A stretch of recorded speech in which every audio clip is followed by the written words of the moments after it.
सूरजपुर जिला एवं सत्र न्यायालय परिसर स्थित बार रूम में गौतम बुद्ध नगर दीवानी एवं फौजदारी बार एसोसिएशन की 2022-23 नई कार्यकारिणी का शपथ ग्रहण समारोह संपन्न हुआ। इस शपथ ग्रहण समारोह में सुप्रीम कोर्ट के न्यायमूर्ति अशोक भूषण, इलाहाबाद उच्च न्यायालय के न्यायमूर्ति रोहित रंजन अग्रवाल और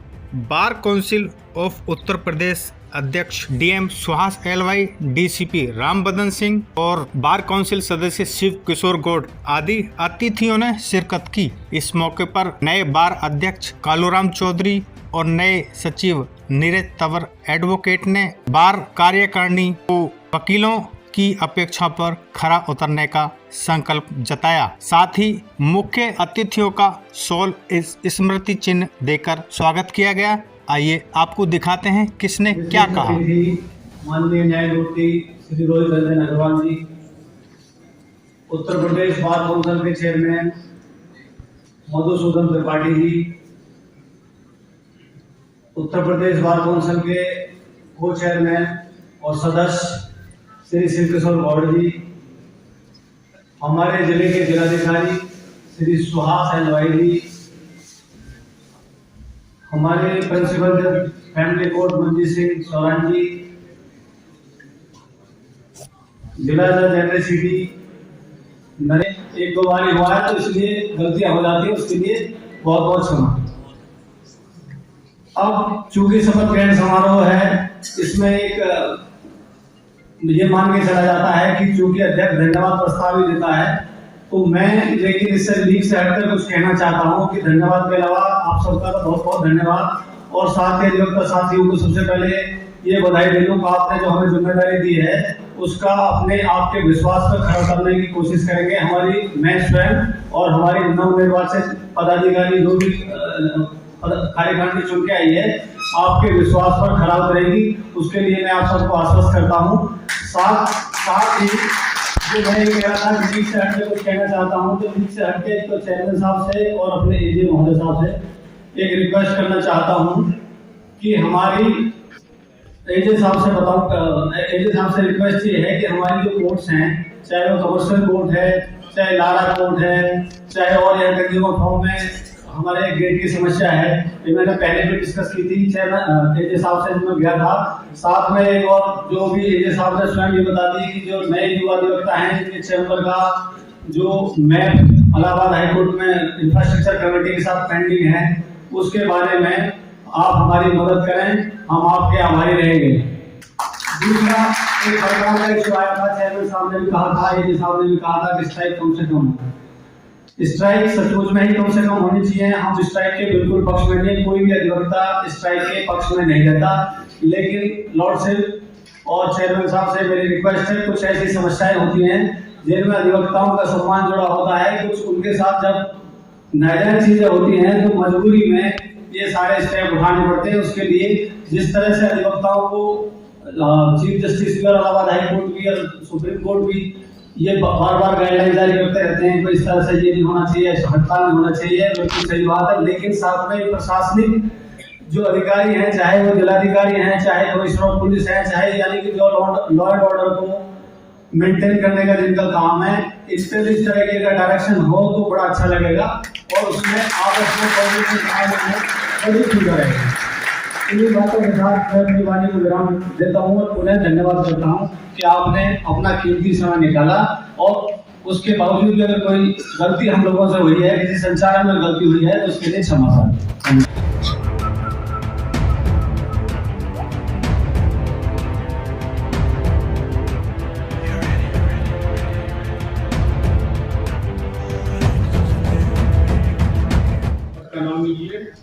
अध्यक्ष पद हेतु, सचिव पद हेतु कार्यकारिणी 2023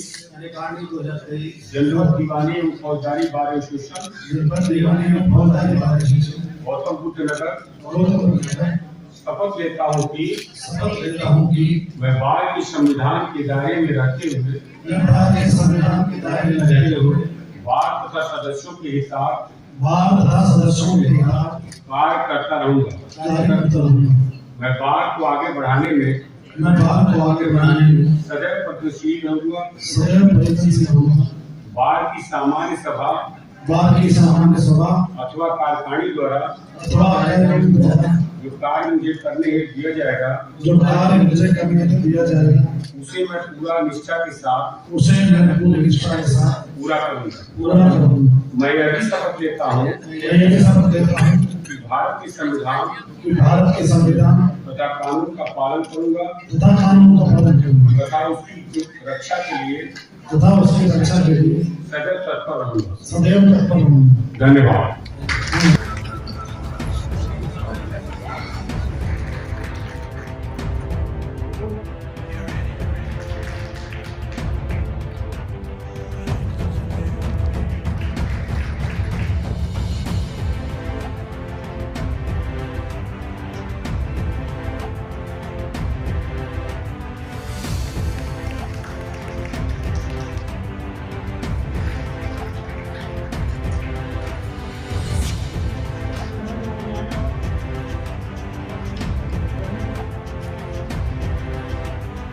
उसके वो पूरे प्रदेश के अध्यक्ष और मंत्री का एक सम्मेलन बुला रहे हैं और उसमें आप लोग ये तय करिए कि हमारे न्यायिक कार्य में बाधा उत्पन्न न हो, न्याय का काम चलता रहे और हमारी मांगे भी मानी जाए। हमारे बीच अगर कोई इस तरह की किसी भी अधिवक्ता के ऊपर अगर कोई बात आती है तो उसके लिए हम हड़ताल भी कर सकते हैं, विरोध भी कर सकते हैं, आंदोलन भी कर सकते हैं, लेकिन उसका एक रूपरेखा होना चाहिए। हर बात पर कि आज तहसीलदार महोदय घर नहीं आए, इस हड़ताल होने से हाईकोर्ट भी काफी चिंतित है। इसमें भनोट जी ने हमको तलब किया था और भनोट जी ने कहा कि आप बताइए कि जब मुलजिम जेल में है और मुलजिम का बेल लगी हुई है, उस समय आप बेल नहीं चाहते हैं तो डिस्ट्रिक्ट कोर्ट में आप हड़ताल करा देते हैं। आप प्रिवेंस में गवाही की जीरा नहीं करना चाहते हैं या गवाह को पेश नहीं करना चाहते हैं तो आप हड़ताल करा देते हैं। ऐसी परिस्थिति उत्पन्न नहीं होनी चाहिए और आप हमको 15 दिन के अंदर एक अपनी बात काउंसिल की मीटिंग करके ये बताइए इस पर आप क्या करेंगे। अगर हड़ताल के समय भी अगर गवाह आता है तो आप एक गारंटी दीजिए तो उसकी जीरा होगी। हमने कहा सर इस पर एक मीटिंग हम बुलाएंगे और बुलाने के बाद इस पर हम बातचीत 1974 में तो उसके संविधान में ये लिखा था कि हम इस पैसे से अधिवक्ताओं के लिए फॉर्म बनवाएं। तो इसलिए मैं जो ये हॉल है आप हैं तो मैं आपको अपना परिवार ही हमेशा मानता आ रहा हूँ और अग्रेसिवनेस यहाँ नहीं रहता। यहाँ कार्यशैली बहुत ही अच्छा है और हम जब यूपीएससी के लिए तैयारी करते थे, हम जब इंडिया की हिस्ट्री पढ़ते हैं, मॉडर्न हिस्ट्री जब पढ़ते हैं, खास तौर पे जब कैसे भारत का कॉन्स्टिट्यूशन संविधान बना और अब तक जो हमारा कानून विभिन्न स्तरों पे बना है, आप देखिएगा कि आज़ादी दिलाने में तथा आज़ादी दिलाने के बाद संविधान और विभिन्न कानून अगर कोई बनाया है और अगर देश की इतिहास को अगर किसी ने रचा है वो आप ही लोगों ने किया है। तो मैं बस यही इतना ही कहूँगा कि जैसे आदरणीय त्रिपाठी जी आपकी जो विभिन्न अधिकार और जो आपके हक है उसके बारे में वो बहुत जायज़ बात कर रहे थे, बिल्कुल होनी चाहिए, वो सारे मांगे जायज़ है। परंतु मैं इतना ही ध्यान आपका आकर्षित करना चाहूँगा, शायद ही जैसे अलग अलग नौकरी पेशा है समाज में, कोई डॉक्टर है, कोई इंजीनियर है, कोई अधिकारी है, कोई अधिवक्ता है, परंतु समाज को अगर दिशा देने में बहुत अग्रणी काम करता है वो है अधिवक्ता। मुझे जब मैं जयपुर में जिलाधिकारी था वहाँ पे एक सीनियर ऑफिसर ने बताया था, जैसे मुंबई में सुबह जाते हैं तो जैसे सुबह आप देखिए मेट्रो ट्रेन में सब लोग अपने धंधा पानी करने जा रहे हैं, ये करने जा रहे हैं, तो उन्होंने कहा कि जनपद में कितनी समस्या अगर देखना है, सुबह उठ के गांव में कितने लोग दीवानी तक जा रहे हैं ये पता कर लेना, ये पता चल जाएगा कि समाज में कितनी अभी भी समस्याओं को आपको दूर करनी है। तो इसलिए तब से मैं आज तक अगर कोई गाँव जाता हूँ तो जनरली लोगों से पूछता था कितनी लोग कलेक्ट्री और दीवानी सुबह जाते हैं, उससे आपको आइडिया लग जाता है कितनी समस्याएं गाँव में। और खास तौर पे युवा अधिवक्ताओं के लिए मेरा यही कहना है, क्योंकि हम भी सर्विस में जो वरिष्ठ अधिवक्ता है उनसे बहुत चीजें सीखे हैं और आगे भी सीखते रहेंगे। युवा अधिवक्ताओं को बहुत बड़ी चुनौती होती है। मैं वरिष्ठ अधिवक्ताओं से अनुरोध करूंगा उनको भी सही रास्ता दीजिएगा, क्योंकि वो एक वाकई में चुनौतीपूर्ण जगह पे वो आते हैं और हमने इवन हाईकोर्ट और सुप्रीम कोर्ट भी देखते हैं। लेकिन आप सबको मैं ये बताना चाहता हूँ कि ये जो आपके चैम्बर का प्रस्ताव है ये विचाराधीन है कमेटी के समक्ष, क्योंकि कुछ मैटर सुप्रीम कोर्ट में डिस्ट्रिक्ट कोर्ट को लेके पेंडिंग है, इसलिए ये अभी इसको फाइनल रूप नहीं दिया गया है और बड़े शीघ्र ही जैसा भी सुप्रीम कोर्ट का निर्देश आएगा उसके अनुसार आपके चैम्बर का भी निर्माण होगा। समाज में हर व्यक्ति एक समान नहीं होता, पर जो प्रबुद्ध होते हैं, जो बुद्धिजीवी होते हैं, जो और संपन्न होते हैं, उनका दायित्व होता है कि वो अन्य लोगों का भी ख्याल करें, उनका ध्यान दें, उनके बारे में कार्य करें। अधिवक्ता जैसा कि रोहित ने अभी और हमारे जिलाधिकारी महोदय ने बताया कि अधिवक्ता वर्ग भारत की स्वतंत्रता संग्राम में बहुत अग्रणी भूमिका निभाई है। आप स्वतंत्रता संग्राम का इतिहास देखेंगे तो जितने भी लोग अग्रणी थे, महात्मा गांधी, जवाहरलाल नेहरू, सरदार पटेल, सब अधिवक्ता थे और अधिवक्ताओं ने ही ये हमारा स्वतंत्रता संग्राम लीड किया। और जो भी हमारी व्यवस्थाएं, आज कानून की व्यवस्थाएं हैं, जो भी हमारा न्याय का जो है वो सब अधिवक्ताओं का दिया हुआ है। हमारी कॉन्स्टिट्यूएंट असेंबली जिसने संविधान की संरचना की, उसमें भी मेजॉरिटी लोग अधिवक्ता थे। इस वजह से आज हमारा संविधान पूरी दुनिया में सबसे अच्छा संविधान है। भारत के संविधान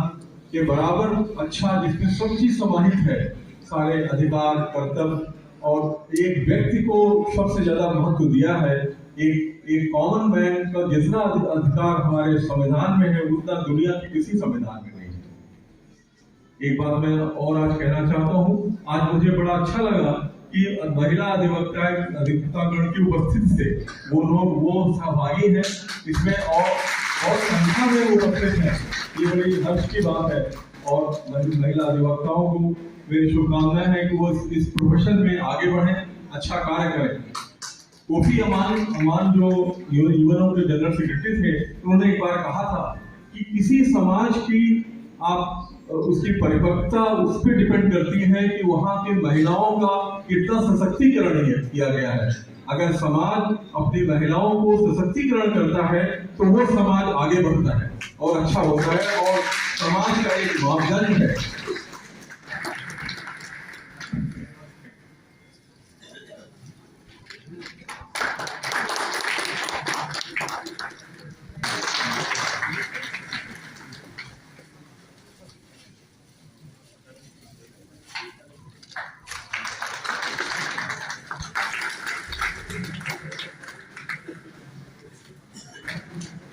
इस वीडियो को लाइक करें, हमारे चैनल को सब्सक्राइब करें और बेल आइकन जरूर प्रेस करें